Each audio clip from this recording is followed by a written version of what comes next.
자, 고등부 친구들 안녕하세요. 예, 안녕하세요. 자, 우리 한번 크게 한번 박수 한번 하겠습니다. 안녕하세요. 네. 이야기 들어보니까 지난주까지 시험 기간이었는가 봐요. 예, 시험 잘 끝났죠? 잘 하셨기를 바래요. 스트레스 많이 받겠지만 스트레스는 잠깐이고 성적은 계속 갑니다. 자, 그래서 여러분들 있는 그대로 말해서 미안한데 열심히 했길 바라고 앞으로도 열심히 해가지고 좋은 성적 계속 남기길 바래요. 자, 오늘 말씀 제목을 제가 한번 같이 한번 읽어볼게요. 자, 따라해볼게요. 그가 살아나셨느니라. 오늘 이 말씀으로 우리 부활에 대해 가지고 같이 이야기를 할 건데, 그때의 이 부활의 이야기가 우리 고등부 모든 우리 학생들의 이야기가 되기를 간절히 바랍니다. 근데 부활이라는 게 뭔 뜻이에요? 부활이라는 말이 다시 살아나다. 살아나려면은 죽었다가 살아난다는 것을 전제를 하고 있어요. 죽었다가 살아난다. 우리 친구들은 죽는 경험을 한 게 있나? 생명 말고 뭔가에 대해서 죽는다. 죽지 않는 경험 많이 하지. 쇼츠를 보거나 릴스하면 죽질 않지. 한 6시간이 그냥 가죠. 내가 지금까지 뭘 했는가 하고 6시간이 그냥 가죠. 시험 기간이 되면은 특별히 더 제발 야, 장난 아니야. 순간 여러분이 안 보였어요, 이렇게. 자, 너무 잘 보이죠? 굉장히 부활이라는 것은 죽는다라는 걸 전제를 하고 있어요. 죽었다가 다시 살아난다. 특히 오늘 말씀에서 보이는 것은 예수님이 뭐가 죽은 거예요? 그냥 마음이 죽었어요? 아니면 진짜 육신이 죽었어요? 육신이 죽은 거예요. 육신이 죽었다가 육신이 다시 살아나는 그러한 이야기를 우리에게 들려주고 있어요. 실제로 죽었다가 살아나는 사람 본 적 있어요? 없죠. 거의 없을 거예요. 거의 없을 거고, 가끔 깨어나는 사람이 있고, 의학적으로는 불가능합니다. 일단은 생명이 끊어지면. 그렇기 때문에 오늘의 이야기가 더욱더 특별한 이야기가 되는 거예요. 예수님의 제자들은 예수님의 부활을 실제로 봤을까요? 안 봤을까요? 봤죠. 봤기 때문에 예수님의 제자들은 특징이 있습니다. 12명의 제자들 중에서 한 명은 예수님을 배신하고 11명이 남았잖아요.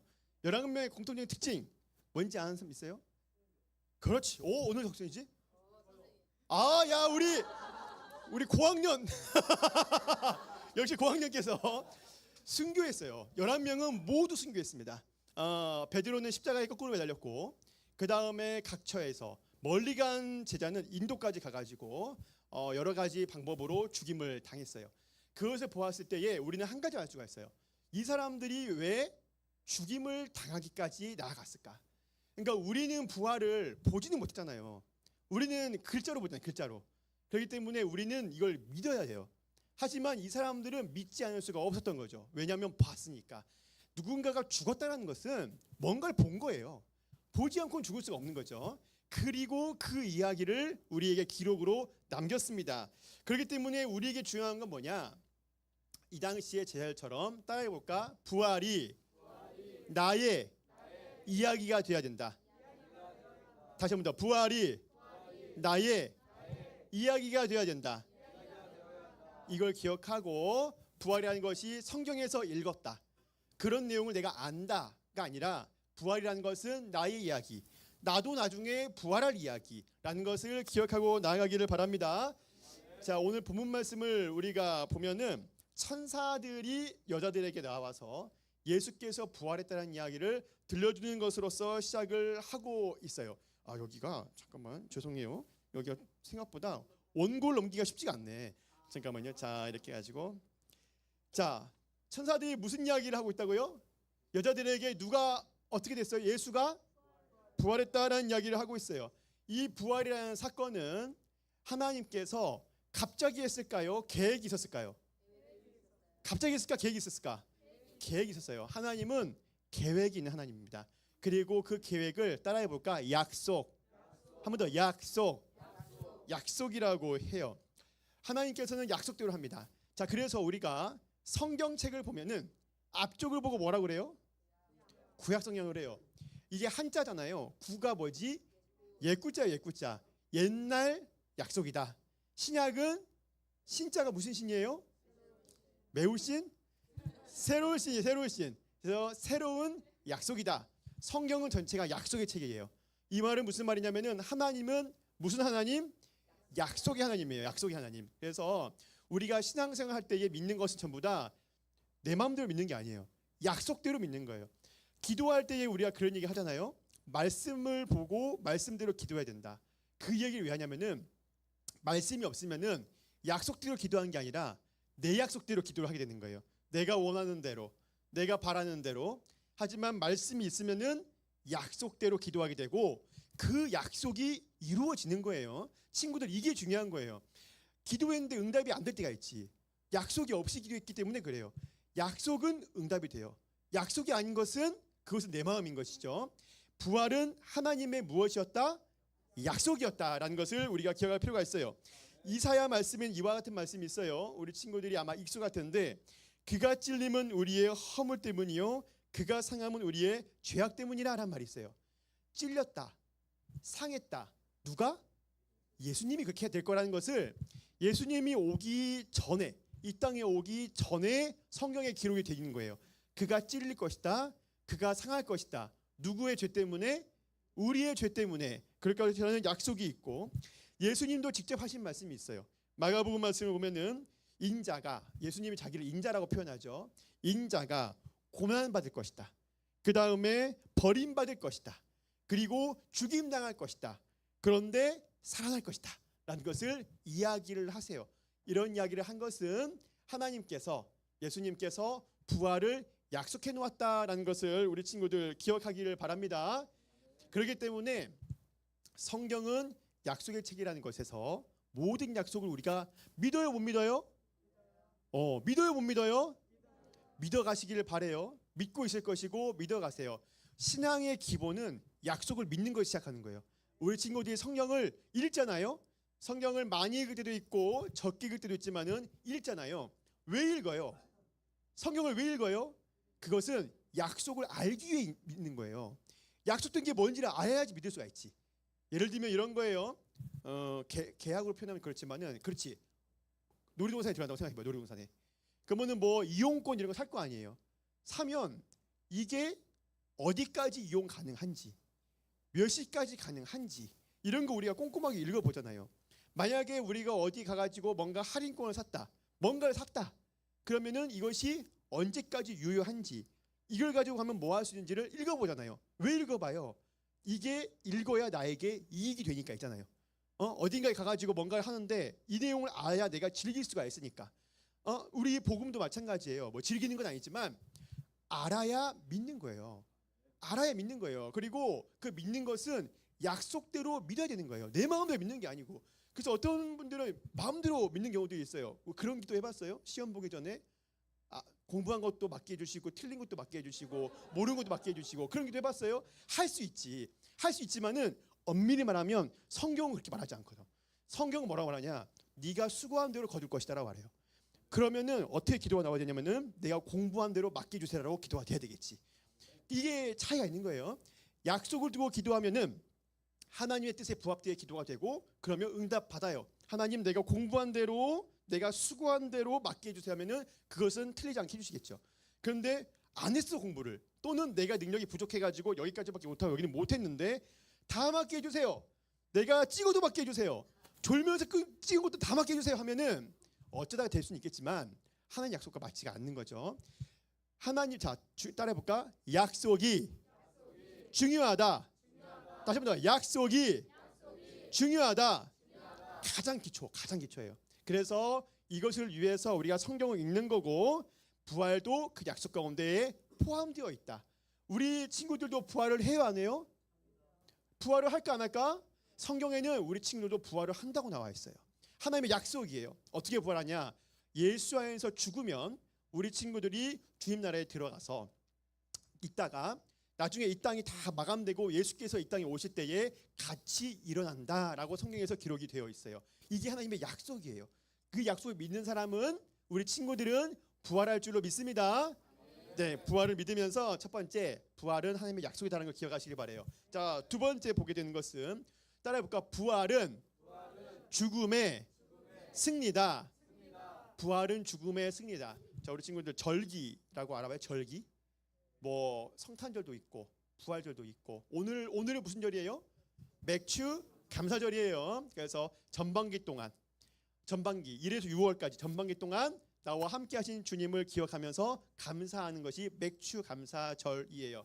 자, 그러면은 모든 절기가 다 중요한데 어느 절기가 제일 중요할까? 기독교에서 어느 절기가 가장 중요할까? 부활절이에요. 크리스마스인가? 성탄절? 성탄절도 중요해요. 성탄절은 예수께서 태어나신, 이 땅에 육신으로 오신. 근데 성탄절은 너무 상업화됐지. 너무 이제 예수님이 기쁘다기보다는 우리끼리 기쁘지 막.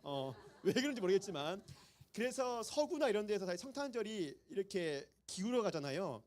그 왜 기우는지 아세요? 경제가 어렵고 뭐 여러 가지 이유가 있다 하지만은 중요한 거는 기뻐할 이유가 없는 거예요. 예수가 빠졌어. 메리 크리스마스가 아니래. 해피 할러데이죠. 거기서는. 그러면은 예수가 없는데 왜 기뻐요? 점점 그러니까 그 가치가 줄어드는 거예요. 크리스마스가 그런 것처럼 부활절은 왜 중요하냐? 뭐가 있기 때문에 중요해요? 부활이 있으니까 중요한 거예요. 사실 기독교에서 제일 중요한 거는 부활이에요. 그러니까 우리나라나 이렇게 전파된 쪽에서 성탄절이 화려하게 포장된 게 있지만은 기독교 모든 역사에서 가장 중요하게 여긴 절기는 부활절이에요. 그래가지고 부활절은 왜 중요하냐면은 우리가 믿는 신앙의 가장 기본은 따라해볼까? 죽음에서 살아난다. 다시 한 번 더, 죽음에서 살아난다. 이게 가장 기본이기 때문에 그래요. 우리가 하나님 믿잖아요. 어렸을 때부터 믿는 친구도 있을 것이고, 부모님이 믿고 있어서 믿게 된 친구도 있을 것이고, 친구 따라온 친구도 있을 것이고. 그런데 이것이 빠지면은 중간에 신앙생활을 그만하게 돼요. 반대로 이것이 있으면은 아무리 힘들어도 끝까지 신앙생활을 하게 돼요. 그건 뭐냐? 예수 안에 있으면은 따라해볼까? 부활한다. 다시 한 번 더, 부활한다. 죽음에서 살아난다는 걸 믿으면은 그 사람은 신앙생활을 끝까지 해나가게 되는 거예요. 이게 제일 중요해요. 그래서 부활절이 제일 중요한 거예요. 자, 그런데 이 부활이라는 것이 그래서 죽음에서 살아난다는 것은 그러한 의미를 담고 있는 것을 우리가 기억할 필요가 있어요. 성경에는 이렇게 나와 있습니다. 부활에 대해 가지고 고린도전서 15장에 이런 말씀이 있어요. 사망아 너의 쏘는 것이 어디 있느냐? 예수 그리스도로 말미암아 우리에게 승리를 주신 하나님께 감사하노니라고 나와 있습니다. 자, 사망아 네가 쏘는 것이 어디 있느냐? 사망이라는 것이 뭐예요, 우리 친구들? 죽음이라는 게 뭐예요? 왜 들어왔어요? 그렇죠. 어느 학생입니까? 왜 고학년들이 잘하네. 고학년들이 잘해요. 저도 고학년이에요. 졸업한 지 한 20년 된 고학년이고 저보다 더 선배님들도 더 잘하시는데 따라해볼까? 자, 죄에서 살아난다. 우리가 죽음이 온 것은 죄 때문이에요. 우리 잘 알죠? 아담과 하와의 원죄라고 해요. 처음 죄. 그 다음에 우리도 수많은 죄를 짓고 있죠. 말할 수 있는 죄도 있고 말할 수 없는 죄도 있어요. 왜 죄를 짓냐? 우리 친구들 그런 고민 안 해봤어요? 내가 자꾸 왜 그럴까? 그러니까 우리 친구들 중에서 그냥 자유롭게 사는 친구도 있을지 모르겠는데 대부분은 죄의식을 느껴요. 내가 이러면 안 된다. 내가 잘못했다. 그것은 비윤리적이지 않은 것도 있을 수가 있어요. 아까처럼 하루 종일 릴스 보고 이 시험 기간 되면 훨씬 재밌지. 평양 시보다 훨씬 재밌지. 시험 기간에는 청소도 재밌어요. 이상하게 막 청소하고 정리하고 막 그래요. 그리고 나서 내 자신을 돌아보잖아요. 이러한 죄책감이 있고 다른 하나는 뭐가 있냐면 정말 죄가 있어요. 성경에서 하지 말라고 했던 10계명의 위반이 되거나 또는 우리가 사회적으로 봤을 때도 이거는 윤리적으로 좀 아니다 싶은 것을 내가 할 수가 있어요. 남에게 피해를 주면은 걸리는 거고 안 피해를 주면 안 걸릴 뿐이지 내 안에 죄가 있을 때가 있죠. 그리고 내가 그것을 후회하잖아요. 그러면 안 되겠다. 그리고 반복하죠. 이게 반복이 된단 말이에요. 왜 그러냐? 우리에게는 원죄가 있기 때문에 그래요. 어떻게 보면은 나 때문이 아니야. 그렇다고 해서 내 책임이 없다는 건 아니지만 나에게 그것이 죄의 뿌리가 있는 거예요. 아담 때로부터 왔던. 근데 이게 왜 문제가 되냐? 이게 나와 누구의 사이를 갈라놔요? 하나님과 사이를 갈라놔요. 하나님과 떨어지면은 죽는 거예요. 성경에서 말하는 사망이라는 것은 하나님과 나 사이가 갈라져 있는 거예요. 우리가 원초적으로는 육신, 뭐가 죽고 사는 것이 몸의 부활을 말하지만은 정확히 더 깊이 나아가면은 주님, 성경에서 말하는 사망이다, 생명이다 이런 것은 궁극적으로는 따라볼까? 영혼의 생명. 한 번 더, 영혼의 생명. 그렇기 때문에 우리가 육신을 가지고 살아가도 이 영혼이 하나님과 떨어져 있으면 죽은 삶이에요. 우리 친구들 학교에서 많은 친구들 만나죠. 학원에서도 만나고 또 우리 친구들 자신을 돌아볼 때에 내 영혼이 생기가 있나 한번 떠올려 보세요. 또는 내가 알고 있는 그 친구들 영혼이 생기 있게 살아가나. 그러지 못하는 사람들이 되게 많아요. 왜냐하면은 하나님을 몰라. 또는 예배 자리에 나오지만 아직 하나님을 못 만났어. 그러면은 내 영혼이 하나님과 끊어져 있어요. 끊어져 있으면 이게 뭐가 같냐면은 예수님은 뭐라고 비유했냐면은 포도나무와 가지로 비유했어요. 나무에서 끊어진 가지는 죽은 것이다. 나무와 붙어 있는 가지는 사는 것이다. 오늘날로는 뭐가 우리 친구들 쉬울까? 핸드폰 충전하는 거 비슷하겠지. 충전기에 빼놓으면은 이 핸드폰은 며칠은 써요. 며칠 못 쓰겠구나.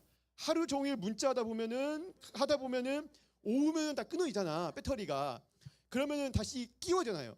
이걸 못 끼우면은 꺼지죠. 언젠가는 꺼지지. 뭐 저절전 모드로 들어갑니다. 뭐 하고 나름대로 버텨보려고 하지만은 꺼지지. 끼워야 살아요. 우리 친구도 마찬가지예요. 어렵게 버티고 있잖아.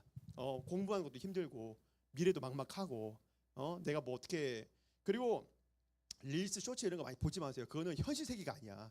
그렇게 사는 사람이 세상에 아무도 없어요. 걔네들만 그렇게 사는 것도 아니고 그게 보여주는 거. 실제로 나오면 그렇지가 않아요. 우리 친구들 나중에 어른이 되겠지만은 지금도 거의 다 성인이고 그렇게 살아가지도 않고 그렇게 살아가는 것도 재미도 없어요. 오히려 뭐라고 할까? 밥으로 말하면 그 사람들이 보여주는 것은 맨날 뭔가 굉장히 특식을 보여주는 거야. 그건 매일 먹을 수가 없지. 원래 유구한 역사의 전통 쌀밥을 계속 먹은 이유가 있어요. 이게 안 질리고 끝까지 먹는 것처럼 우리 친구들 아무튼간에 그렇게 불안하잖아 인생이.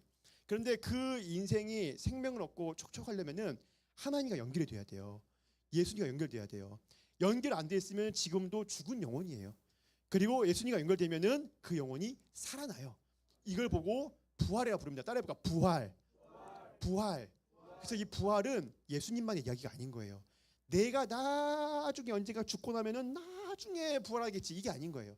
지금 부활을 해야 되는 거예요. 우리 친구들은 지금 살아나야 되는 거예요. 매일매일 부활을 해야 되는 거예요. 매일매일 확인하고 매일매일 내가 예수님과 연결이 되어 있나, 매일매일 내 안에 예수님이 계시나, 내가 예수님과 적극적으로 예수님과 붙잡나 해서 우리 친구들 부활의 이야기가 다른 사람의 이야기가 아니라 언젠가 올 이야기가 아니라 매일매일 오늘 아침마다 만나는 우리 친구들의 부활의 이야기가 되기를 주님의 이름으로 간절히 바랍니다.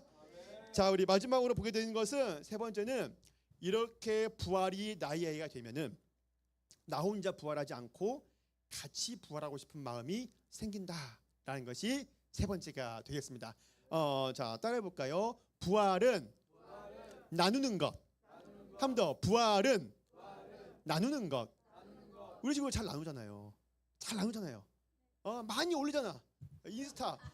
저는 인스타 같은 거 잘 몰라요. 모르는데 들어갔더니 이게 자기 이야기만 하는 게 아니더만 어떤 사람 걸 들어봤는데 대놓고 써놨어. 먹방 계정이 돼 있어. 자기가 갔던 한 3,000개쯤 되는 것 같아요. 모든 식당을 다 올려놨더만. 그런 게 있더라고요. 어떤 사람들은 여행 계정, 여행 간 걸 다 올려놨어요. 그 계정 들어갔더니 자기 얼굴도 안 나오고 이름도 안 나오고 뭐 아무것도 안 나와. 그냥 가게 리스트만 쫙 나오고 먹는 것을 공유하는 걸 보면서 야, 대단하다. 자기가 뭔가를 사랑하면은 이 정도로 공유하게 되는구나라는 것을 많이 느꼈어요. 우리 친구들은 뭘 공유하고 있어요? 매일매일 뭘 나눠요? 항상 우리 친구들은 메신저를 뭘 쓰지? 저는 어른이 돼가지고 카톡을 써요. 근데 카톡만 쓴 게 아니라면서요. 이것저것 쓴 게 많다면서요. 특히 인스타를 많이 한다고 들었는데 DM 뭐 여러 가지를 하잖아요. 그때 친구들하고 하루 종일 공유를 하잖아요. 그때 무엇을 공유를 하고 있어요? 우리 친구들이 예수님도 공유할 수 있게 되기를 바랍니다. 우리가 사실 전도한다, 공유한다는 것을 압박할 필요가 없어요. 전도해라, 예수님 전해라, 그래야 된다, 그럴 필요가 없어. 어떤 면에서는 내가 예수님을 전하지 않고 있다면은 그냥 나의 신앙을 돌아보면 됩니다. 내가 예수님을 그만큼 사랑하나, 내가 부활에 이르렀나, 내가 예수님과 연결되어 있나, 내가 진짜 주님을 좋아하나. 좋아하면 공유하게 되어 있어요. 그런데 아직 공유하지 못하고 해서 죄책감을 가질 필요는 없어요. 신앙생활 잘못하고 있다는 거 아니에요. 아직 뭔가 문제 있다는 거 아니에요. 우리나라는 그게 문제지. 이게 아니고 이거 해야 돼. 그러면 여기는 다 문제로 취급하는 경우가 있잖아.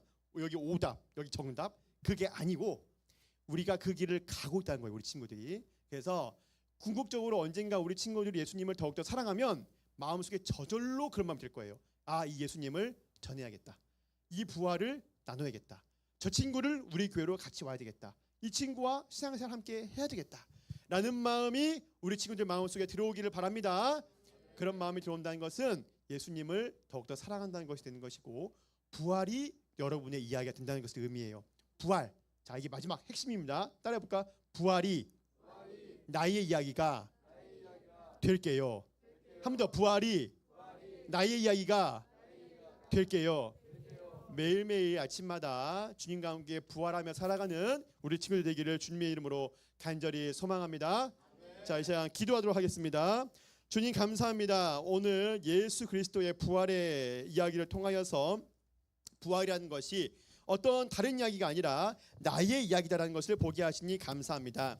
하나님, 여기 있는 고등부 학생들 한 명 한 명 주님께서 붙잡아 주시옵소서. 삶이 불안하고 스트레스가 많고 미래를 모르겠고 나는 부족한 것 같고 모든 것이 깝깝하고 어려워 보일지라도 그건 다 착각입니다. 그것은 세상이 주는 착각입니다. 그렇지 않습니다. 여기 있는 학생들 한 명 한 명은 소중하고 귀중하며 주님께서 창조하신 피조물들이고 모두가 다 귀한 존재라는 것을, 나 또한 귀한 존재라는 것을 기억하면서 매일매일 예수 안에서 부활하며 살아가는 우리 친구들 될 수 있도록 도우시고 함께하여 주시옵소서.